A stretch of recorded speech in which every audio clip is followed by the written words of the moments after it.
10 years ago, a crack commando unit was sent to prison by a military court for a crime they didn't commit. These men promptly escaped from maximum security stockade to the Los Angeles underground. Today, still wanted by the government, they survive as soldiers of fortune. If you have a problem, if no one else can help, and if you can find them, maybe you can hire the A-Team. This is not a test. This is not a drill. This message is being broadcast by the Department of Defense of the Republic. I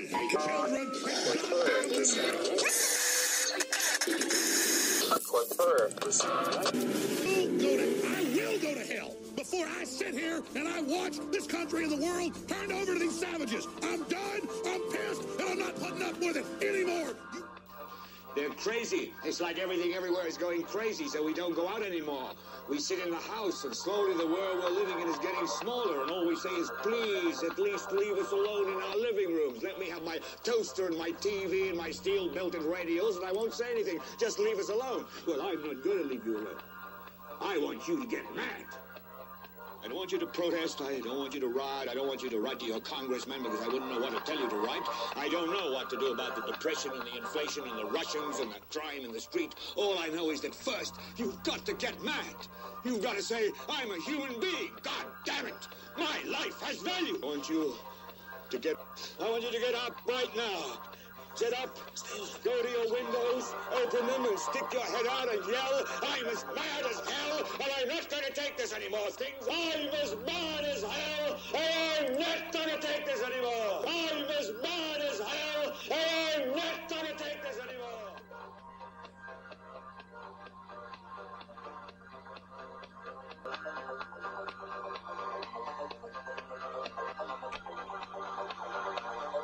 From the high desert and the great American Southwest, I bid you all good morning, good evening, out across all these many time zones.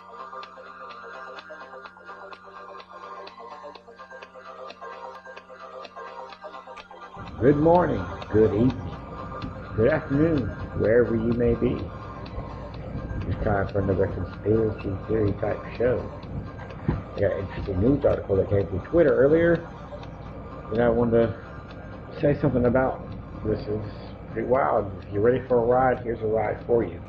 The CIA and the FBI have released new material on Kennedy assassination investigation. This comes from Fox News and the Washington Examiner. The National Archives on Monday made public 400 previously unreleased documents related to the CIA and FBI's investigation of the assassination of President JFK. Among the 441 materials released included 17 audio files of interviews of Yuri Nosenko, that's a Russian name, I can't pronounce it, I am sorry, a KGB officer who defected to the United States in January 1964. The KGB officer claimed to be the officer in charge of the KGB file on the Lee Harvey Oswald during the Oswald's time in the Soviet Union. Other documents released included items related to the probe of Martin Luther King Jr.'s assassination, who was murdered 5 years after the president in 1968. A 1992 law requires that the National Archives preserve approximately 5 million pages of records surrounding the investigation. Many of the records have been made available to the public since 1960s. Now, it's going to take Donald Trump to be able to release these documents. He's going to have to make a decision. He's been aware that the deadline is coming. He knows it's here. Is he going to let these documents be released? We don't know. There was a video explaining this, so I could probably get the audio from that here in just a second. For those of you who don't know, that also the government had something to do with Martin Luther King Jr.'s death. That's why it has something to do with Kennedy's death. It's been proven.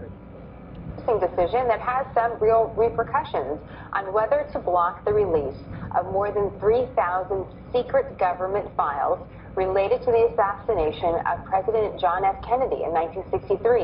A 1992 law says the CIA and FBI documents can be made public this year unless the president decides otherwise. The White House has acknowledged that the president is aware of the deadline. Many of the documents are believed to detail government surveillance of President Kennedy's accused assassin, Lee Harvey Oswald. We'll see what happens. A great story, folks. And what I was trying to say a minute ago was that the government has something to do with Martin Luther King Jr.'s death in the 90s. There was a civil lawsuit, I believe. I'm going to leave the links in the description if I can. This is going on YouTube as well as staying here on speaker. Y'all have a good day. America's greatest country on earth.